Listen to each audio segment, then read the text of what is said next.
Very good evening and welcome to My Teacher program, UAE's biggest classroom. Today we have Madam Anita Retish with us. She's going to give you classes for 10th grade chemistry on topic acid, base and salts. She's from the school Avron High School, Al Barka.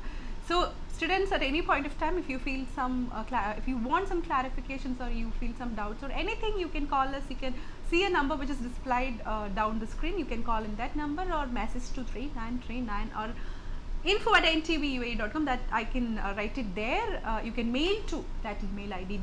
In detail, you can mail your doubts to that email ID. Teacher will give you reply for that. So welcome to the show.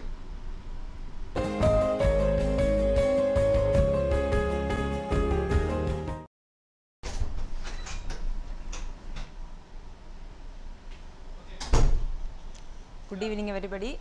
So I hope the last session all of you have revised the last session. So today we are going to deal with the second chapter, that is on acid, bases and salts.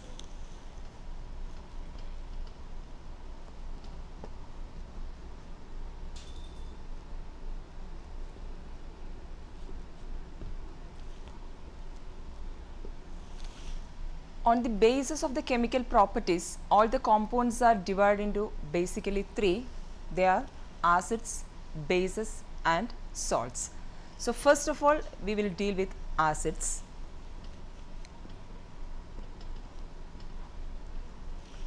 So you have already studied in lower classes. So all the fruits, when we are tasting, we are getting sour taste.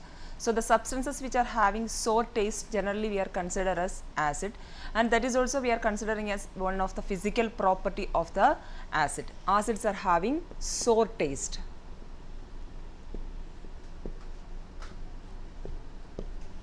And they are changing the litmus paper, normally blue litmus paper,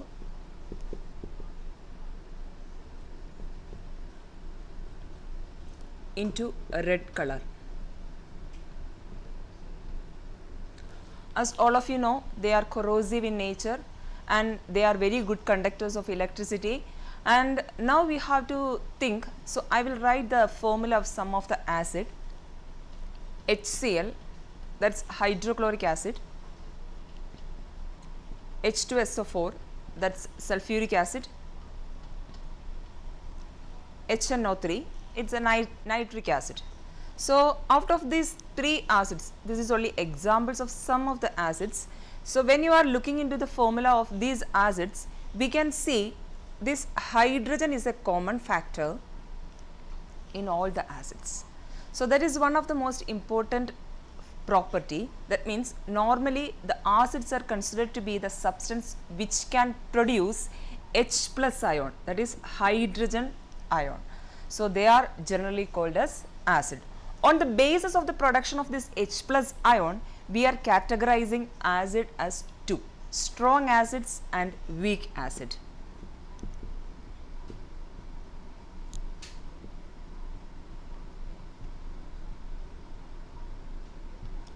So acids are generally divided into different category on the basis of the different properties. So first of all, I am saying the acids are divided into two on the basis of the production of H plus ions, and they are strong acid and weak acid. So strong acids means, so they can completely ionize. For example, HCl. So when we are ionizing this HCl, it is completely dissociating into H plus ion and Cl minus ion.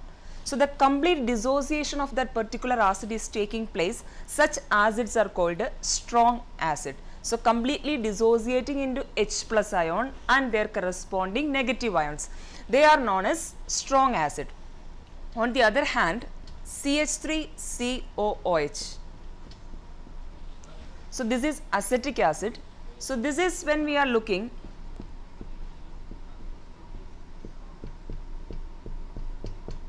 so here we are not putting this complete arrow mark, we are putting only the half headed arrow mark. That means The acetic acid, when we are dissolving in water or when they are ionizing, they are not completely ionizing. We are getting acetate ion and H plus ion, but they are not completely ionizing. Such acids are called a weak acid. So, on the production of H plus ion, we are generally categorizing acids as strong acid and weak acid on the basis of the complete ionization. If an acid is completely ionizing and producing its H plus ion and its corresponding anion, they are called strong acid, and if an acid is partially ionizing, so it is not completely ionizing, such acids are called a weak acid. So, on the basis of the production, on the basis of the source of from where we are getting the acid. So, again we are categorizing acids as mineral acids or edible acids. So, normally we are extracting from the minerals, acids which are extracting from minerals, sulfuric acid, hydrochloric acid, nitric acid, all these are examples. They are known as mineral acids. On the other hand, so we are getting from the edible items. So, for example, apple, any citrus fruits or any tomato. In apple there is malic acid, and in other acids we are seeing oxalic acid, citrus acids. Likewise, different acids normally we are getting from the edible items. They are called edible acids. So, generally the physical properties, when we are saying physical properties of the acids are, so acids are sour taste, acids are having sour taste, they are conducting electricity, they are having hydrogen as a common factor, and they are corrosive in nature, and they are changing blue litmus into a red color. These are the physical properties of the acid. So, now we have to study about another thing, that is a new term for you, that is indicators. All of you know indicators, we have seen in vehicles. So, indicators are normally helping us to find out the direction, in which direction that vehicle is going. So, similarly, this as the term suggests, it also the same literally meaning. Indicators are the substances which can be used as to identify whether the given substance is an acid or base. On the production, the indicators are also divided into three. They are natural indicators, synthetic indicators, and olfactory indicators. So, natural indicators means from the nature itself. We are extracting some materials and we are getting from the natural product. So, such indicators, normally the lichens, so it can be pronounced as lichens or lichens. It is from the bark of the tree. We are taking the pulp and we are dipping into the paper and we are drying it, and normally we are having two type of lichens, that is called we are calling it as litmus, and it will be of blue color or in a red color. So, normally two type of litmus papers are there. So, blue color litmus and red color litmus. So, these litmus papers are normally we are used to identify whether the given substance is an acid or a base. So, normally acids are the substances which are changing blue litmus into a red color. So, the turmeric powder, that is also another example for the natural indicators. Synthetic indicators are the indicators which we are extracting from the chemicals, and the examples for synthetic indicators are methyl orange,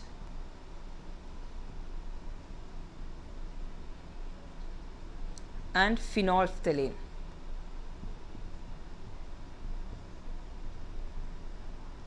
So, normally they are making mistakes for the spelling of phenolphthalein. You have to study the spelling properly. It is phenolphthalein. So, even though we are pronouncing phenolphthalein, the spelling is little bit different. So, synthetic indicators are the indicators which we are extracting from the minerals or the extracting from the chemicals. Methyl orange, that is normally showing yellow color, and red color, that is a different color change in the methyl orange, and phenolphthalein also normally they are colorless in acidic medium and they show pink color in basic medium. The olfactory indicators are the indicators normally we are used on the basis of their smell. So olfactory means the sense of producing a particular kind of smell. So the indicators which are used for identifying the acid or base on the basis of the production of smell are called olfactory indicators. Examples are onion and vanilla. This onion and vanilla is having a peculiar smell, but when we are using some basic solution with this onion and vanilla, we can't detect the smell of onion and vanilla. And if we are using the same kind of extract with acid, we can identify that peculiar smell. So on the basis of the smell production, we can identify whether the given substance is an acid or a base. So that is called olfactory indicators. So indicators are the substances which we use to identify whether the given substance is an acid or base or a salt. Indicators are generally divided into three: natural indicators, synthetic indicators and olfactory indicators. Natural indicators means indicators which we are normally getting from the nature itself. So normally what we are using is litmus paper. They are available in two different colors, blue litmus and red litmus. Acids are the substances which are changing this blue litmus into a red color. And the second one is the synthetic indicators, that is we are extracting from the chemicals and they are called synthetic materials. Examples are methyl orange and phenolphthalein. And the third one is the olfactory indicators. Olfactory indicators are the indicators which normally we are used to identify the acids and bases on the production of the peculiar smell they are producing in the acidic and basic media. So examples are onion and vanilla.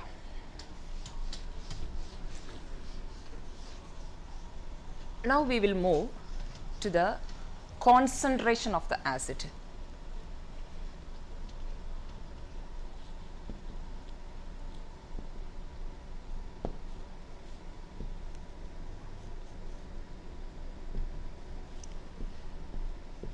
So concentration, so on the basis we are generally we are calling, so if H plus ion production is more, so that is called a concentrated acid, and if the H plus ion production is less, that is called a dilute acid. So concentrated acid and dilute acid. So whenever we are doing some chemical experiments, whenever always we are not using the concentrated acid. So sometimes we have to use the dilute acids also. So now we have to think how we can dilute an acid. So when a concentrated acid, normally we know if we are taking a glass of water, if we are pouring one full bottle of ink in that glass of water, so that entire glass will having a deep color of that ink. But if we are putting that that glass of water into a big bucket of water, that color will be getting reduced. That means the concentration of that ink in that particular water is getting reduced. So likewise, we should have to dilute an acid. So for diluting an acid, the best method is by adding water only. But whenever we are adding water to the acid, we have to keep some things in our memory. So when you are going to dilute an acid, so it is always preferred to add acid into the water. Always we have to add acid into the water by constant stirring, because never add water into the acid. The opposite one, it is not advisable. Whenever you are going to dilute acid, whenever you are going to dilute an acid, always you have to add acid into the water and not vice versa. Why this is? Because adding or mixing of acid and water together is a highly exothermic reaction. Exothermic reaction, actually I have explained in the previous session in the types of chemical reaction. Exothermic reactions are the reactions in which the heat energy or any other forms of energy is liberating during a chemical reaction. So here acid and water mixing together is a highly exothermic reaction. High amount of heat energy is liberating while mixing this acid and water together. So when we are adding acid into the water by constant stirring, it is not that much problem. But when we are adding water into the acid, so there will be high amount of heat production and there will be chances of spurting out of this acid, and it may cause so many accidents. So that is why whenever you are diluting an acid, you should have to add acid into the water and not vice versa. That always you have to keep in your memory for the dilution of acid. Okay. So, now we will move to the chemical properties of acids.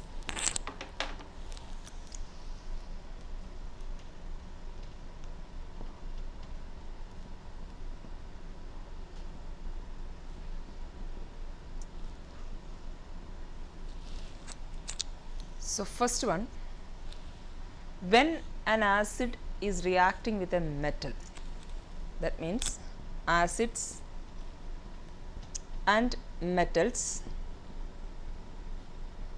reacting together, we are getting corresponding salt and hydrogen gas. So, acids reacting with metals to produce corresponding salt and hydrogen gas. So, whenever we are mixing together, we can see. So, in the first chapter in the previous session already I have explained what are the characteristics of a chemical reaction. So, there will be a color change, there will be a change of state, there will be change in temperature, and there will be evolution of gas, and so many things I have already explained. So, here acid and metals when reacting together, we can see the formation of the bubbles. In science, in chemistry especially, we are saying the production of bubbles as brisk effervescence. Brisk effervescence means simply bubbles only. When acids or metals are reacting together, we can see the formation of bubbles. For example, when hydrochloric acid is reacting with a zinc metal, HCl and a zinc, hydrochloric acid and zinc are reacting together, we are getting zinc chloride and hydrogen gas. So, whenever an acid and a metal are reacting together, the evolution of the bubbles or the brisk effervescence are due to the formation of hydrogen gas. So, when from an examination point of view, so sometimes the questions may be asking, so if we are adding some zinc granules in hydrochloric acid, you can see the production of bubbles.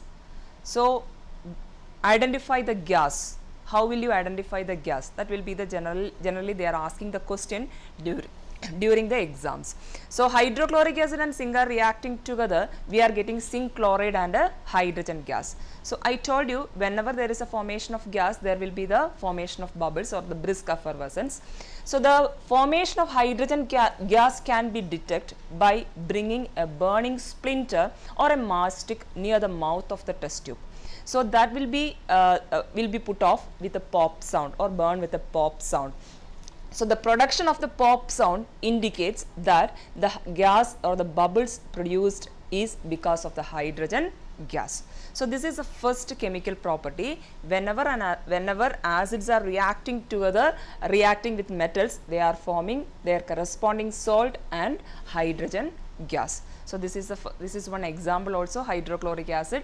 So, add some zinc. So, normally for the laboratory also we are doing the same experiment. We are in the laboratory you may be given some zinc granules and you have to add these zinc granules in the 2 ml of hydrochloric acid, and you can see the evolution of hydrogen gas or the bubbles are forming. And if you are bringing a burning splinter or a matchstick just near the mouth of the test tube, you can see the pop sound. It is burning with pop sound, and that indicates the production of hydrogen gas.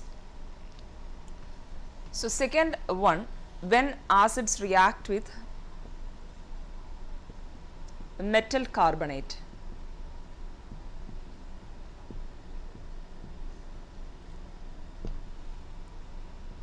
So, when acids and metal carbonates are reacting together, then also we are getting salt, but the gas is different. You are getting carbon dioxide and water. Here also the bubbles, brisk effervescence are forming, but the production of the gas is different.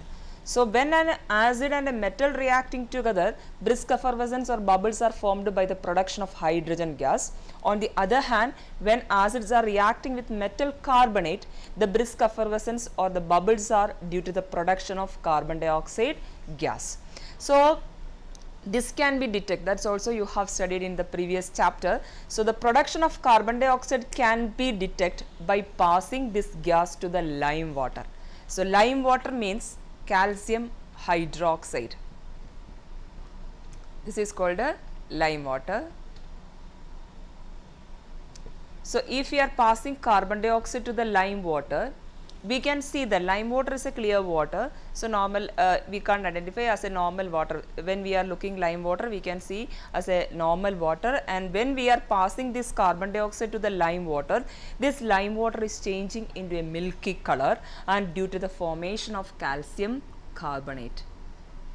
This calcium carbonate is insoluble, so white precipitate is forming. Due to the formation of insoluble calcium carbonate, this calcium hydroxide or the lime water turns milky when we are passing carbon dioxide. But if we are keep on passing carbon dioxide for a longer time, so we can see that the solution, in the beginning we can see the white curdy precipitate or the milky solution. But if we are continuously passing carbon dioxide to that particular solution, we can see that again clear water, a clear solution in the test tube. Because if we are passing excess of carbon dioxide into this calcium hydroxide, this calcium carbonate is changing into calcium bicarbonate. It is changing into calcium bicarbonate, which is soluble in water. That is why the solution is turns into a clear solution. So, this is the second property, acids and metal carbonates reacting together to form salt, carbon dioxide and water. And sometimes their questions may be coming by comparing these two equations together. So, an acid is reacting with a metal and an acid is reacting with a metal carbonate. In both the cases, we can see the production of brisk effervescence. Identify the gases, or in the both the reactions we can see the evolution of gases. Identify the gases. How can you identify? And write the chemical equation for the reaction. Likewise, the questions may be asking. So if any of the acids, suppose they have given us a common, an acid reacting with a metal or a metal carbonate, you are getting you can see the evolution of gases, and how can you identify, explain with the help of an example. You can take this as an example. So, and you have to write, when an acid and a metal reacting together, we are getting salt and a hydrogen gas, and the production of the hydrogen gas can be detected by bringing a burning splinter or a matchstick just near the mouth of the test tube, and you have to write the chemical equation. And the second one, you have to write, when an acid and a metal carbonate are reacting together, there will be the formation of a salt, metal carbonate, salt, carbon dioxide and water, and here the production of bubbles or gases can be detected by passing that particular gas through lime water. When if the lime water turns milky, we can identify that the gas produced is carbon dioxide. And I told you, if we are passing excess of carbon dioxide, this white milky color is disappearing, and that is changing into a clear solution, because this calcium carbonate, when excess of carbon dioxide is passed, this is changing into calcium bicarbonate, and which is soluble in water.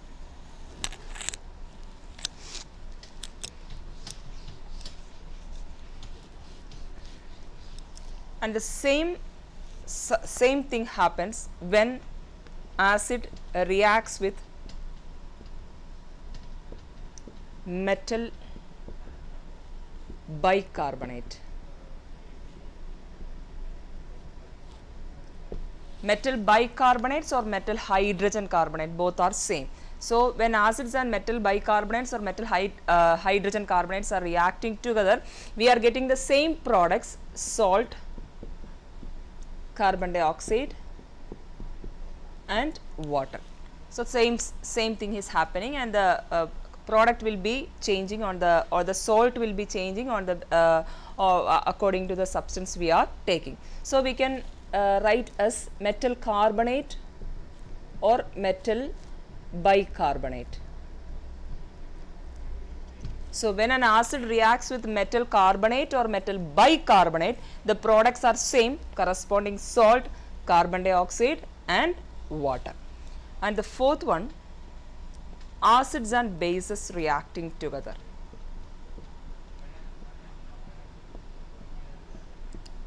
So, when an acid and a base reacting together, we are getting a substance which is neither having the property of an acid or having the property of a base, and that is we are just cancelling the effect of acid and base, and such reactions are called a neutralization reaction.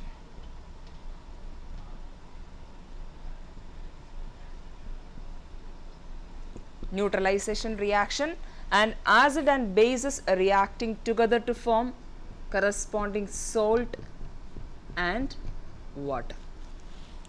This is the fourth chemical property.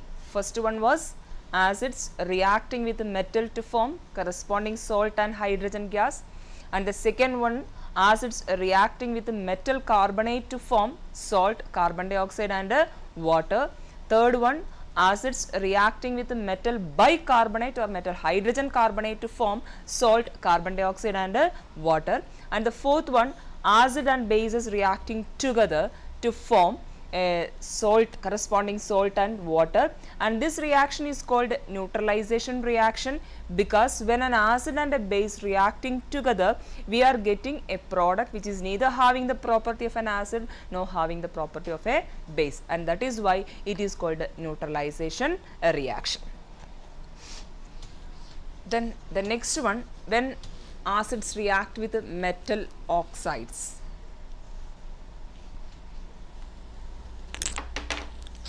So, when acids are reacting with the metal oxides, that time we are getting corresponding salt and water. For the metal oxide also we are getting the same substance. For example, HCl plus Na2O. So, 2 HCl plus Na2O gives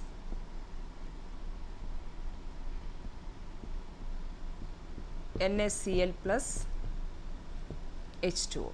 This is the balanced one. 2 HCl plus Na2O gives 2 NaCl plus H2O. So, this is acid and this is metal oxide. Sodium is a metal, sodium reacting with oxygen to get corresponding metallic oxide. So, sodium oxide is a metallic oxide. When an acid reacting with a metallic oxide, we are getting salt. NaCl is the common salt, sodium chloride and water. This is the another property of the chemical property of the acid.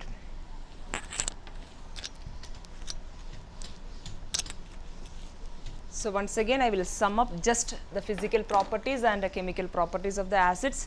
So, physical properties, I told you very clearly, acids are having sour taste and they are having hydrogen as a common factor. They are corrosive in nature, they are changing blue litmus into a red color, and they conduct electricity. These are the common physical properties of the acid. So, whenever we are looking for the chemical properties, so the first one was acids reacting with the acids plus metals produces corresponding salt plus hydrogen gas, and there will be the production of bubbles, and this can be detected. Presence of hydrogen gas or the evolution of hydrogen gas can be detected on the basis of bringing a burning splinter just near the mouth of the test tube. It will burns with a pop sound, and which indicates that hydrogen gas is produced. And the second one was acid with a metal carbonate or metal bicarbonate, hydrogen carbonate. This time we are getting salt plus carbon dioxide plus water, and here the brisk effervescence are producing, or CO2 are evolution of carbon dioxide gas is there, and this evolution of carbon dioxide gas can be detected by passing this carbon dioxide gas in the lime water. I told you lime water is CaOH twice, and when we are passing this into the carbon dioxide to this lime water, this lime water is turning into milky color, and this milky production of the milky color indicates the presence of carbon dioxide gas. And if we are passing excess of carbon dioxide gas, this is turns into clear solution because the production of calcium bicarbonate. So, that is soluble in water.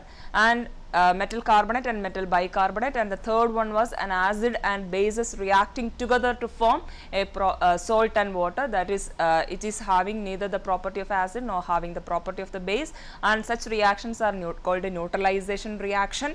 And this neutralization reaction is having so many practical application. So in the normally whenever we are not having food for a longer time, so our digestive system normally produces hydrochloric acid. So normally we are calling it as a case of acidity and all, so stomach pain and all. So this excessive production of hydrochloric acid is damages our digestive system, and that we are calling ulcer and all.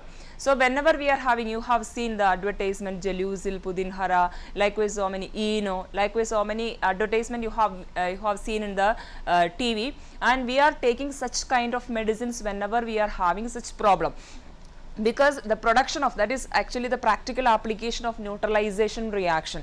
So whenever we are not having food for a longer time, there will be the production of excess of hydrochloric acid in our stomach. So that time the doctors are advising us to take some medicines, and those medicines are called antacids. This is magnesium hydroxide, and we are calling it as milk of magnesia. So this milk of magnesia is basically, these antacids are the substances which are having basic substances. So when the production of hydrochloric acid is more, whenever we are having these antacids tablets, normally the production of hydrochloric acid in our stomach will be neutralized with the effect of this antacids. Now that is why the doctors are generally advising us to take some antacids for reducing the acidity in our stomach. That is one of the practical application. And another practical application we know when in the agricultural field, neutralization reaction, because whenever we are having the agricultural production, we are taking the soil to the agricultural department to check the acidity or basicity of the soil. So on the basis of the acidity and basicity of the soil, then only we have to add some substances in order to neutralize the acidic nature or the basic nature of the soil, and then only we are adding the manure on the basis of that. So that is also another practical application of neutralization reaction. And we are having some ant bites, wasp stings. So whenever the wasp is biting us, so they are injecting some kind of acids to our body, and it is so painful whenever it is reacting with the substance in our skin. It is very painful, and normally we are advising to rub it with a sodium bicarbonate. Sodium bicarbonate is a base, so whenever we are rubbing that wasp bite the place where we got affected area, whenever we are rubbing with the sodium bicarbonate, it is a base, so it neutralizes the effect. And this is also one of the practical application of the neutralization reaction. And the last one I already told, the metals. The next chemical property was when metals and metallic oxides and acids are reacting through that time also we are getting the same product, salt and water. So these are the chemical properties and physical properties of acids. So after a short break we will continue.